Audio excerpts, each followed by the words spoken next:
अब अगर circulatory system की बात की जाए किस चीज़ की, अब अगर हम लोग सर्कुलेटरी सिस्टम की बात करते हैं तो सर्कुलेटरी सिस्टम पे ध्यान देना।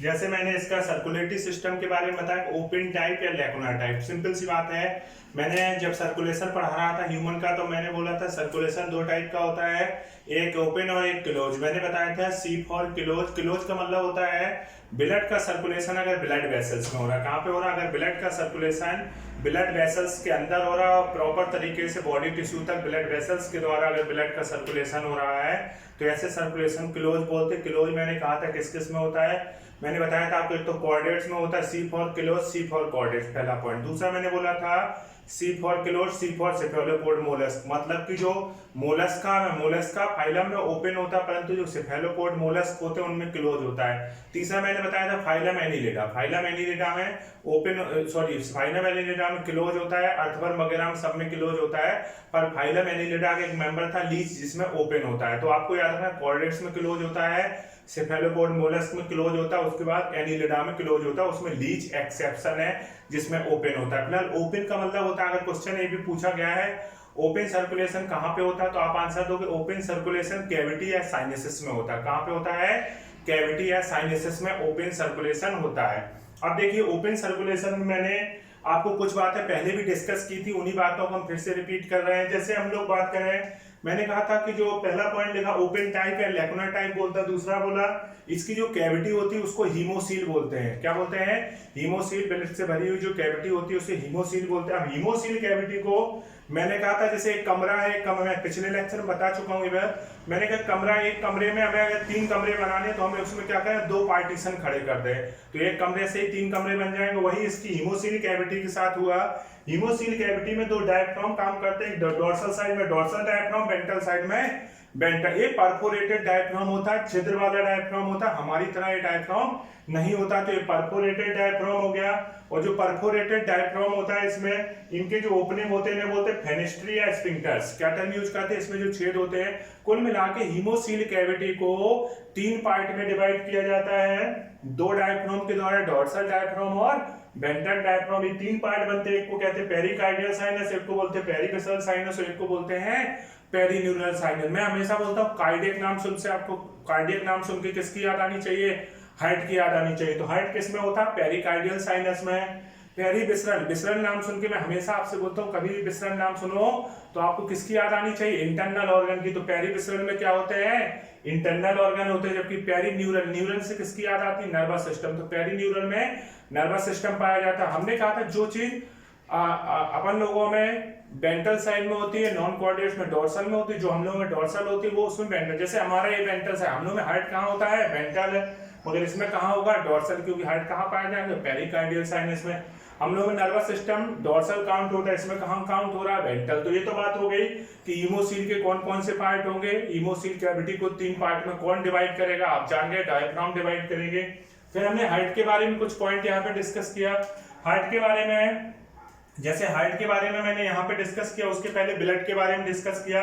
इसका जो ब्लड है वो हीमोलिम्फ कहलाता है। क्या कहलाता है? हीमोलिम्फ। रेस्पिरेशन में हेल्प नहीं करता, इसमें रेस्पिरेटरी पिगमेंट नहीं होते। जैसे हमारा ब्लड होता है तो हमारा जो ब्लड होता है, आपको 2 चीज आपको मालूम होगा, 2 चीजों से मिलकर बना होता है, एक सेल और एक प्लाज्मा। तो इसकी जो सेल कहलाती है उसको बोलते हैं हेमेटोसाइट सेल। जैसे हम लोग में आरबीसी, डब्ल्यूबीसी, प्लेटलेट्स होती है, इसमें कौन सी सेल होती है? इसमें सेल होती है जिनका नाम होता है हेमेटोसाइट सेल। और दूसरा प्लाज्मा कलरलेस होता है। हमारा प्लाज्मा में क्या है? बहुत सारी चीजें पाई जाएंगी पर इसमें ऐसा कुछ नहीं है, तो इसका प्लाज्मा कलरलेस होता है। फिर मैंने एक पॉइंट लिखा है कि ब्लड जो होता है not help in respiration because respiratory pigment absent. Blood respiration में हेल्प नहीं करता है क्योंकि इसमें रेस्पिरेटरी पिगमेंट नहीं पाए जाते। हम लोगों में रेस्पिरेटरी पिगमेंट कौन होता है? हीमोग्लोबिन, ऑक्सीजन को पकड़ के ले जाता है। याद आ रहा है ना? हम लोग में हीमोग्लोबिन, कुछ एनिमल में हीमोसाइनिन होता है। हीमोसाइनिन कॉपर कंटेनिंग होता है, हीमोग्लोबिन आयरन कंटेनिंग होता है। ये बात हम पहले डिस्कस किए हैं। अब हमने बात की हार्ट की। हार्ट कैसा है? 13 चैम्बर होता है, ध्यान देना। दूसरा बात है डोर्सल होगा, ट्यूबुलर, ट्यूब की तरह नजर आता है, ट्यूबुलर होगा, बाल्वुलर होगा, बाल पाए जाते हैं इसलिए बाल्वुलर। पल्सेटाइल, पल्सेटाइल का मतलब इसकी जो हार्ट बीट होती है लगभग 50 पर सेकेंड। कितनी होती है? जैसे हम लोग में 72, इसमें 49 है, 50 पर सेकेंड होती है। हम लोग में हार्ट बीट कितनी होती है? 72। मस्कुलर होता है, न्यूरोजेनिक। मैंने बताया था हार्ट जो होते हैं 2 टाइप के होते हैं, एक होता है न्यूरोजेनिक, एक होता है मायोजेनिक। हमने आपको बताया था मायोजेनिक हार्ट का मतलब क्या था? Stimulation and stimulation itself but regulation bye nervous system, मतलब कि हम लोगों का हार्ट मायोजेनिक होता। मायोजेनिक हार्ट का मतलब था कि हार्ट की मसल्स ही हार्ट को स्टिमुलेट कर रही थी, ऐसे नोड वगैरह, परंतु नर्वस सिस्टम कंट्रोल हो, मतलब स्टिमुलेशन हार्ट की मसल कर रही थी, रेगुलेशन नर्वस सिस्टम, ऐसे हार्ट को मायोजेनिक हार्ट कहते हैं। हाथी का 2 बार पूछा गया है क्वेश्चन, मैंने पहले भी आपको बताया था, पीएमटी में क्वेश्चन पूछा गया है कि हाथी में कैसा हार्ट होता है, तो हाथी में मायोजेनिक हार्ट होगा, मैमल्स में कैसा हार्ट होगा, मायोजेनिक होता है। मायोजेनिक का मतलब क्या था, stimulation itself but regulation bye nervous system, मतलब हार्ट को स्टिमुलेट कौन करता है, हार्ट को स्टिमुलेट हार्ट की मसल्स करती है, जबकि उनको रेगुलेट कौन करता है, उनको रेगुलेट करता है नर्वस सिस्टम। परंतु न्यूरोजेनिक जो हार्ट होता है, न्यूरोजेनिक हार्ट पूर्णतः, नाम से ही लग रहा है नर्वस सिस्टम, न्यूरोजेनिक हार्ट पूर्णतः नर्वस सिस्टम पे डिपेंड होता है, पूर्णतः नर्वस सिस्टम पे डिपेंड होता है, ऐसे हार्ट को हम लोग न्यूरोजेनिक हार्ट कहते हैं। न्यूरोजेनिक हार्ट को मैंने क्या बोला, पूर्णतः नर्वस सिस्टम पे डिपेंड होता है न्यूरोजेनिक हार्ट। दूसरी बात ये आती है कि जो न्यूरोजेनिक हार्ट होता है उसकी खूबी क्या होती है, उसका स्टिमुलेशन और रेगुलेशन, हार्ट को स्टिमुलेट करना, हार्ट को रेगुलेट करना, दोनों नर्वस सिस्टम से ही कंट्रोल होते हैं। मैंने आपको मायोजेनिक हार्ट बताया था, मायोजेनिक हार्ट किस में होगा, तो M for myogenic, M for mammal, मतलब वर्टिब्रेट में मायोजेनिक हार्ट होता है, इसके अलावा मोलस्क में भी देखा गया है, एम फॉर मोलस्क वाली फीलिंग आ रही है। उसके बाद जितने भी लोअर एनिमल्स वगैरह है उनमें अगर हार्ट है तो कौन सा होगा, न्यूरोजेनिक, मतलब पूर्णतः नर्वस सिस्टम से कंट्रोल होने, क्योंकि इनके पास इतनी अच्छी मसल्स या इतना अच्छा सिस्टम डेवलप नहीं होता। उसके बाद देखें, मैंने एक पॉइंट लिखा, मैंने लिखा nephrocyte cell attach with heart wall. अभी हमने थोड़ी देर पहले एक्सपीटी सिस्टम पढ़ा था, तो वहां पे मैंने नेफ्रोसाइट सेल के बारे में बताया था। मैंने आपको बताया था कि जो नेफ्रोसाइट सेल होती है वो आपका किस तरीके से एक्सक्रीशन में भी हेल्प करती है। उसके अलावा ये जो हार्ट बीट होती है, ये हार्ट वाल के दोनों तरफ पाई जाती है, ये हार्ट बीट को मेंटेन करा के, जैसे हमारी हार्ट बीट मेंटेन रहती है, नर्वस सिस्टम मेंटेन करा के रखता है, एसएनएस और पीएसएनएस, ऐसे यहाँ पे नेफ्रोसाइट सेल होती है जो हार्ट बीट को मेंटेन कराने में हेल्प करती है। अब मैंने हार्ट का जो सर्कुलेशन होता है, अगर हम लोग बात करें हार्ट का जो सर्कुलेशन होता है वो होता है सिंगल सर्कुलेशन। कैसा सर्कुलेशन हो जाएगा, सिंगल सर्कुलेशन होगा। अब सिंगल सर्कुलेशन का मतलब जैसे हम लोगों का डबल सर्कुलेशन होता है, परंतु इसमें सिंगल सर्कुलेशन होगा। एक ही कंडीशन फॉलो हो रही है, आप देख रहे हैं हार्ट से कहां गए, एंटीरियर एओर्टा, हार्ट से। देखो आप लोग ऐसे याद कर ले, देखो किसी भी चीज को याद करना बहुत टफ नहीं, बहुत आसान है। मैं हमेशा आपको बार बार रिपीट करता हूँ, इसलिए मैंने आपको फिजियोलॉजी ही पहले पढ़ने को बोलता हूँ। फिजियोलॉजी पहले पढ़ो ह्यूमन, अगर वो तैयार है तो आपका सब कुछ तैयार हो जाए। क्योंकि आपने देखा होगा हम लोगों का जो हार्ट था, हम लोगों के हार्ट से किस तरीके से ब्लड हमारे हार्ट से कहां पहुंचा था, आपको याद आना चाहिए, शायद आपको याद भी आ रहा होगा। हमारे हार्ट से कहां पहुंचा था, एओर्टा के द्वारा बॉडी में पहुंचा था, एओर्टा आर्टरी के द्वारा, फिर वेन्स के द्वारा, फिर से हार्ट में आता था। यही सर्कुलेशन चलता था ना, हार्ट से एओर्टा के द्वारा बॉडी में, बॉडी से वापस से हार्ट में आना। यहाँ पे भी यही है, हार्ट से एंटीरियर एओर्टा के द्वारा कहां पहुंचा, बॉडी में, ठीक है।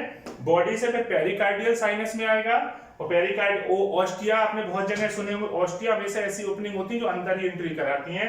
तो पेरिकार्डियल साइनस से ऑस्टिया के द्वारा, ऑस्टिया से हार्ट में आ जाएगा। तो इस तरीके से कॉकरोच का सर्कुलेटरी सिस्टम कंप्लीट हो गया। हाँ, मैंने एलरी मसल्स नहीं बनाई है, बताइए यहाँ पे एक पॉइंट। एलरी मसल्स जो होती है वो 12 पेयर होती है। कितनी पेयर होती है, ये कहीं कहीं 13 पेयर भी लिखी रहती है, मैंने 12 पेयर ही मान के चलिए आप। ये पंखनुमा होती है, इस तरीके से अटैच होती है, और ये क्या करती है, ब्लड को पंप कराने में हेल्प करती है ऊपर की तरफ। देखो कॉकरोच के केस में क्या होता है, पीछे से आगे की तरफ, मतलब कि नीचे से ऊपर की तरफ ब्लड का सर्कुलेशन होता है। उसमें एलरी मसल्स क्या करती हैं, इसको कॉन्टैक्ट और सिस्टोल और डायस्टोल कराने में हेल्प करती है। हार्ट का सिस्टोल होना, हार्ट का डायस्टोल, जब डायस्टोल होगा तो ब्लड अंदर आएगा, सिस्टोल होगा तो बाहर की तरफ जाएगा। तो इस तरीके से एलरी मसल्स 12 पेयर होती है। क्वेश्चन सीधा सीधा इतना डिटेल में नहीं पूछा जाता, पूछा ही जाता है एलरी मसल्स किस में पाई जाती है, तो कॉकरोच में। कॉकरोच के कहां पाई जाएंगे, हार्ट में पाई जाएंगी, सर्कुलेशन में हेल्प करेंगी। तो इतने पॉइंट, बाकी आप लोग मॉड्यूल एनसीईआरटी हर चीज प्रॉपर पढ़ लेना,